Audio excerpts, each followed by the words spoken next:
तर आपण पाहतोय अहमदाबादमध्ये ही दुर्घटना घडली आणि आतापर्यंत 265 जणांचा यामध्ये मृत्यू झालेला आहे। आज सकाळीच पंतप्रधान नरेंद्र मोदी हे दुर्घटनास्थळी पोहोचले। तिथे जाऊन त्यांनी पाहणी केली, अधिकाऱ्यांकडून माहिती घेतली कशा प्रकारे ही दुर्घटना घडलेली आहे, हे विमान कशा प्रकारे या इमारतीला जाऊन धडकलं, आतापर्यंत कुणाकुणाचा मृत्यू झालाय आणि त्यानंतर पंतप्रधान नरेंद्र मोदी यांनी रुग्णालयामध्ये जाऊन रुग्णांची किंवा जखमींची देखील विचारपूस केलेली आहे। दरम्यान आता या संपूर्ण घटनेवर आपण बातचीत करणार आहोत। रेडिओ सिग्नल तज्ञ आणि शास्त्रज्ञ अरविंद परांजपे आपल्यासोबत सध्या जोडले गेलेले आहेत। अरविंद सर, आपलं स्वागत आहे न्यूज 18 लोकमत मध्ये। आपण पाहतायत ही अतिशय मोठी दुर्घटना घडलेली आहे। भारताच्या इतिहासातला हा सगळ्यात मोठा अपघात मानला जातोय। कसं पाहता तुम्ही याकडे? नाही, अपघात नक्कीच मोठा आहे आणि मी एक क्लॅरिफाय करून देतो की मी रेडिओ सिग्नल तज्ञ नाहीये, पण माझ्याकडे एक अमॅच्युअर वायरलेसचं लायसन्स होता बर रेडिओ स्टेशन मेंटेन करण्याकरता। आणि तुम्ही जर विचारलं तर तुम्हाला सांगितलं होतं मागे की हे जे कुठलीही अपघात वगैरे होतो किंवा अशा परिस्थितीमध्ये की जेव्हा संकटकालीन आपण म्हणतो की परिस्थिती निर्माण होते, तर अगदी जुन्या काळापासून म्हणजे जेव्हा वायरलेस सुरू झालं तेव्हापासून 3 प्रकारचे सिग्नल्स जे आहेत ते अशा संकटकालीन परिस्थितीमध्ये पाठवण्यात येतात। तर एक असा काळ होता की जेव्हा मोर्स कोडचा खूप जास्तीचा वापर होत होता आणि त्याच्यामध्ये डॉट आणि डॅशेस वापरून हे सिग्नल्स पाठवण्यात येत असत। तर त्याच्यातला जो सिग्नल असायचा की SOS, जो आपण बरेचदा ऐकतो सुद्धा आता की SOS, की त्याला सेव्ह अवर सोल किंवा सेव्ह अवर शिप असं म्हणतात। आणि तो थोडासा असा आपल्याला ऐकायला येतो बघा, अशा पद्धतीचा तो सिग्नल ऐकायला येतो। हम्म आणि आणि त्यामुळे जो कोणी सिग्नल हा ऐकतो त्याला कळतं की कुणाला तरी फार गंभीर परिस्थिती उद्भवलेली आहे आणि त्यांना आपल्याला मदत करायला पाहिजे। जेव्हा विमान वाहतूक सुरू झाली तेव्हा मेडे मेडे मेडे, जसं आता ह्या पायलटनी सुद्धा सांगितलं जस्ट टेक ऑफ करण्याच्या च्या वेळेस की मेडे मेडे, त्याचा खरा जो शब्द जो आहे तो फ्रेंच मधला मेडेयर आहे की मला मदत हवी आहे, मला मदत हवी आहे। तर असं हे 3 वेळा म्हणून मग थोडा वेळ गॅप घेऊन परत म्हणण्यात येतं। आता जेव्हा आपण मेडे मेडे मेडे असा हा सिग्नल ते पाठवतात, त्याचा अर्थ की माझी परिस्थिती गंभीर आहे, माझ्यावरती लाईफ थ्रेटनिंग इश्यू आहे, त्यामुळे मला माझा जीव धोक्यात आहे, त्याला मला वाचवा म्हणून। आणि एक तिसरा सिग्नल येतो तो म्हणजे की पॅन पॅन पॅन असं आम्हाला शिकवण्यात आलं होतं की पॅन पॅन पॅन असं म्हणायचं, की ह्याचा अर्थ आहे की मी आपत्कालीन स्थितीमध्ये तर आहे, पण माझ्या जीवाला अजून मला धोका नाहीये।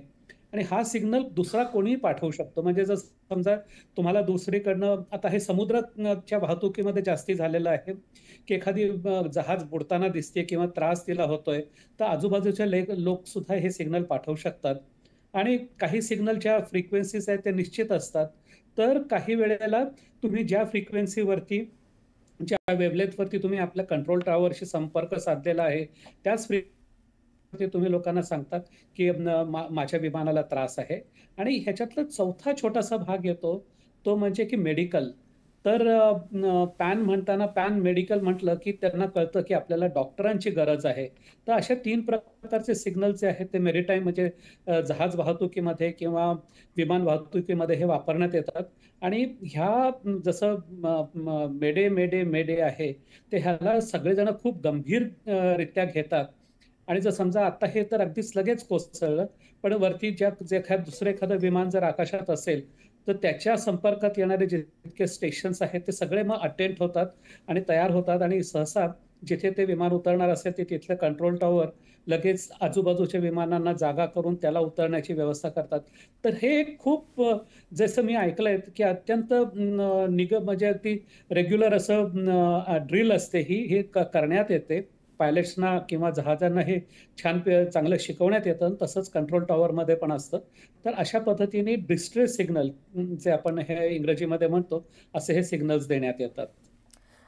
अरविंद सर, जेव्हा विमान टेक ऑफ करतं तेव्हा अशा कोणत्या त्रुटी असतात किंवा काल नेमकी काय त्रुटी किंवा काय चूक झाली असावी किंवा काय एरर आला असावा ज्यानं हा मोठा अपघात घडला किंवा ही वेळ आली? मला जे काही मी वाचलंय, अर्थात ह्याच्यातलं मी मगाशी म्हणालो तसं तज्ञ नाही, पण जे मी आत्तापर्यंत वाचलंय, तर ह्याच्यावरनं असं दिसून येते की काहीतरी सॉफ्टवेअर, हार्डवेअरची त्रुटी असली पाहिजे. पण तुम्ही मगाशी म्हणालात तसं की जोपर्यंत ब्लॅक बॉक्स येत नाही आणि ब्लॅक बॉक्सचं आपण विश्लेषण करत नाही, तोपर्यंत आपल्याला सांगता येणार नाही. बाय द वे, तुम्हाला लोकांसाठी हेही सांगतो की ब्लॅक बॉक्स जो आहे तो काही काळ्या रंगाचा नसतो, वरन तो असो नारंगी रंगाचा असतो आणि तो पाण्यामध्ये किंवा कुठेही चटकन सापडता यावा असा म्हणून त्याला नारंगी रंग देण्यात याला आलेला असतो. आणि हा ब्लॅक बॉक्स अशा रीतीने तयार केलेला असतो की जे काही विमानातला संपर्क चालू आहे, त्याचा जो काही डेटा आहे किंवा पायलटचं कंट्रोल टॉवरशी बोलणं जे आहे, ते सगळं त्याच्यामध्ये सातत्याने रेकॉर्ड होत असतं. तर जेव्हा तुम्ही जसं मगाशी म्हणालात की जेव्हा ब्लॅक बॉक्सचं जेव्हा विश्लेषण करण्यात येईल, त्याच्यातला डेटा काढण्यात येईल, तेव्हा आपल्याला खरं कळेल की नेमकं काय झालेलं होतं. हं. आणखीन एक महत्त्वाचा प्रश्न सर, जेव्हापासून हा अपघात काल झालेला आहे, बऱ्याच तज्ज्ञांकडून असं बोललं जात आहे की कॉन्फिगरेशन एरर आला आणि त्यामुळे हा अपघात घडला. नेमका हा कॉन्फिगरेशन एरर काय असतो ज्याच्यामुळे हा अपघात घडू शकतो, आपल्या प्रेक्षकांना अगदी सोप्या शब्दात? आता असं बघा की तुम्ही कम्प्युटर ऑन करता हं. आणि आपण कम्प्युटर ऑन करताना तो कम्प्युटर काही गोष्टी करत असतो. जसं तर आपण अगदी स्विच ऑफ ऑन केला की मग तुमचे हे फाईल्स येतात, तुमच्या डेस्कटॉपवरती चित्र येतात, तुमचे फाईलचे नावं येतात. त्याच्यानंतर जर तुम्हाला तुमचं ब्राउझर उघडायचं असेल तर ते येतं.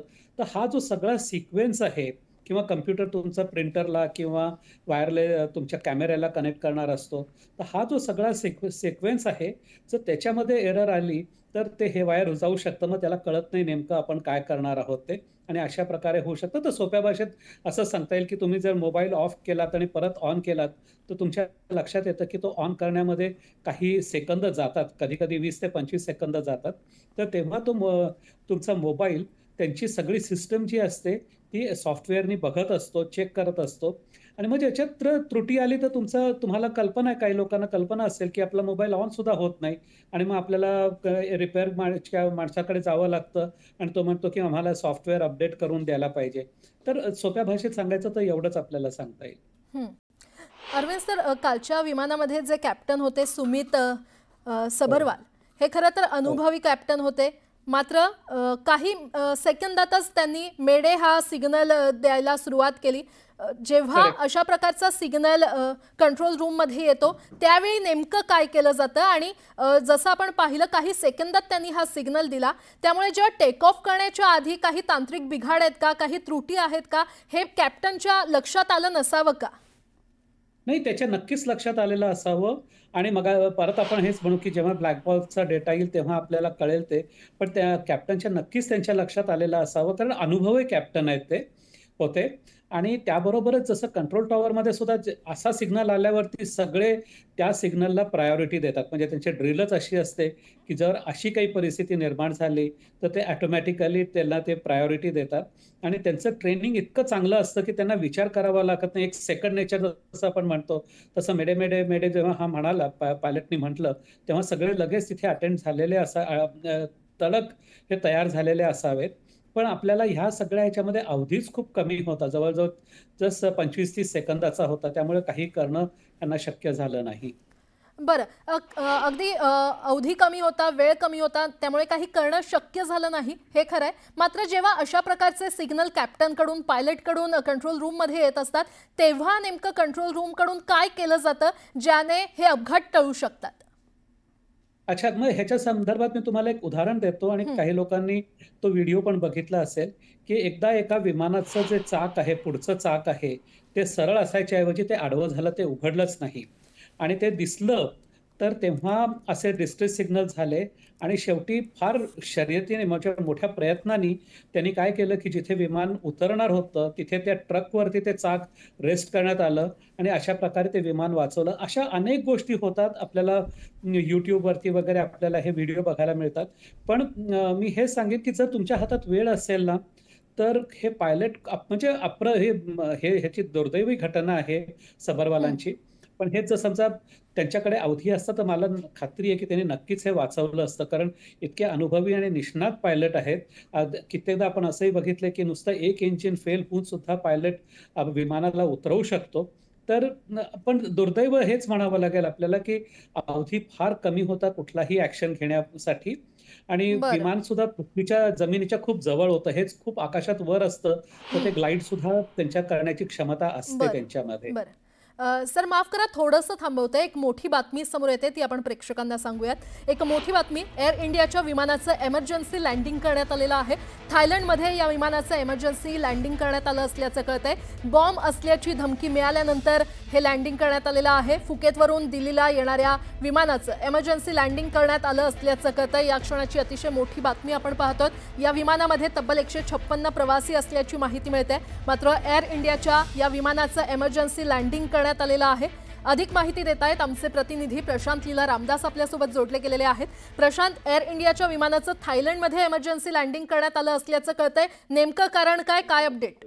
अहमदाबाद अपघाताच्या दुसऱ्या दिवशी बॉम्बच्या धमकीमुळे एअर इंडियाच्या विमानाचे थायलंडमध्ये इमर्जन्सी म्हणजे आपत्कालीन लँडिंग करण्यात आलं आहे. फ्लाईट जे विमान आहे AI379 चे याची अचानक लँडिंग करण्यात आले. महत्वाचं म्हणजे या संदर्भात माहिती मिळालेली आहे की विमानतळ तळावरती सध्या जे इमर्जन्सी लँडिंग नंतर जे प्लॅनिंग असतं त्या दिशेने आता मार्गक्रमण केले जात असल्याची माहिती स्थानिक अधिकाऱ्यांनी दिली आहे. महत्वाचं म्हणजे शुक्रवारी थायलंडच्या फुकेत बेटावरून दिल्लीला जाणाऱ्या एअर इंडियाच्या विमानात बॉम्ब असल्याची धमकी मिळाली होती. त्या धमकीनंतर विमानाला थायलंडमध्ये इमर्जन्सी लँडिंग करण्यात आलं आहे. जवळपास 156 प्रवासी या विमानात असल्याची माहिती मिळालेली आहे. सोबतच फुकेटमधील विमानतळ अधिकाऱ्यांनी दिलेल्या माहितीनुसार सर्व प्रकारच्या उपाययोजना केल्या जात असून लवकरात लवकर हे या संपूर्ण याची चौकशी केल्यानंतर आणि प्रवाशांची देखील चौकशी केल्यानंतर या विमानाला उडण्याची परवानगी देण्याची शक्यता व्यक्त केली जात आहे. स्टुडिओ.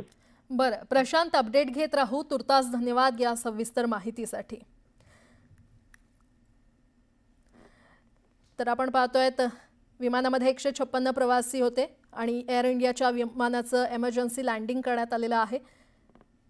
या बातमीवर आपलं लक्ष असेलच, मात्र आपण चर्चा करतोय अरविंद परांजपे सर यांच्यासोबत. अरविंद सर, खरं तर कालच्या या संपूर्ण दुर्घटनेमध्ये या विमानामध्ये 242 जण होते. त्यातला एक प्रवासी सुदैवानं वाचलेला आहे. तो 11A या सीटवर बसलेला. नेमका तो कशा प्रकारे वाचला असावा, आपला अंदाज काय? नाही हो, मला म्हणजे सांगता येत नाही, पण तुम्हाला आठवत असेल की मंगलोरच्या जेव्हा असंच एअर इंडियाचं विमान कोसळलं होतं मंगलोरच्या रनवेवरती उतरताना, तेव्हा काही प्रवासी विमानातनं ऍक्च्युअली उडी मारून बाहेर पडलेले होते. आणि जोपर्यंत ती व्यक्ती स्वतः सांगत नाही तेव्हा आपण असा तर्क लावणंही मला वाटत नाही की खूप बरोबर असेल, पण मला खरंच त्याच्यातला काही अंदाज नाही. सॉरी सर, अगदी एक शेवटचा प्रश्न विचारते जो माझ्या मनात आहे किंवा प्रेक्षकांच्याही मनात आहे. विमानातून प्रवास करताना सर्वात सुरक्षित सीट कोणती आता, किंवा विमानाचा कोणता भाग सर्वात सुरक्षित मानला जाऊ शकतो? ह्याच्याबद्दल जेव्हा आपण प्रवास करतो किंवा ह्याच्याबद्दल आपण वाचतो तेव्हा लोक साधारणपणे म्हणतात की मागचा शेपटीचा भाग आहे, लोक पुढे बसायचा प्रयत्न करतात, पण सर्वात सुरक्षित भाग आहे तो पंख्याच्या मागच्या भागामध्ये, तो जास्ती सुरक्षित भाग असा वाटतो. आणि टेक्निकली म्हणायचं झालं तर तुम्ही जो प्रश्न विचारलात की आजपर्यंत असं म्हणण्यात येतं की विमान प्रवास जो आहे तो सर्वात जास्त सुरक्षित प्रवास आहे. आणि स्टॅटिस्टिक्स पण आपल्याला हे सांगतं की सर्वात जास्त सुरक्षित प्रवास विमान प्रवास आहे कुठल्याही इतर प्रवासापेक्षा. तर ह्याच्यामध्ये विमानं बनवलेली सुरक्षित बनवलेली असतात, त्याच्यात काही वाद नाही. आता असा जर टेक्निकल फॉल्ट आला, काही कारणाने सॉफ्टवेअर ग्लिच असेल किंवा काही असेल, तर ते दुर्दैव आहे, म्हणजे त्याच्याबद्दल आपण काही बोलू शकत नाही. आपण हे बघितलं की स्पेस एक्स वगैरे किंवा मागे जसे सुनीता विलियम्स अडकल्या होत्या अंतराळ स्थानकावरती, इंटरनॅशनल स्पेस स्टेशनवरती, असे काही मुद्दे असू शकतात. पण बाय अँड लार्ज हे प्रवास सुरक्षित असतात. आणि जे आपण बघितलं आता की लोक सांगतात की मागचा भाग जास्ती सेफ आहे, पण मी तुम्हाला आठवण करून देऊ इच्छितो की साधारण 25-30 वर्षापूर्वी असाच एक मोठा अपघात बंगलोरला झाला होता. आणि तेव्हा मी बंगलोरमध्येच होतो आणि आम्ही ते धूर वगैरे बघितला होता. आणि त्यावेळेस म्हणजे एअर इंडियाच्या लोकांना लोक नावं नक्की ठेवतात, पण त्यावेळेसच्या ज्या एअर हॉस्टेसेस होत्या त्यांनी अत्यंत कौशल्यपूर्ण अनेक लोकांना वाचवलेलं होतं आणि हा बंगलोरवरती उतरताना विजेच्या तारांना लागून अपघात झालेला होता. तर त्यांचं अत्यंत मोठं कौशल्य होतं आणि आपल्या स्वतःची जीवाची पर्वा न करता त्या एअर होस्टेसने लोकांना खरं बाहेर काढलेलं होतं. खरं अरविंद सर, खरं तर तुम्ही अगदी मराठीमध्ये सोप्या भाषेत आपल्या प्रेक्षकांना नेमकं काल काय घडलं किंवा या तांत्रिक बाबी ज्या आहेत त्या समजावून सांगितलेल्या आहेत, त्यासाठी धन्यवाद.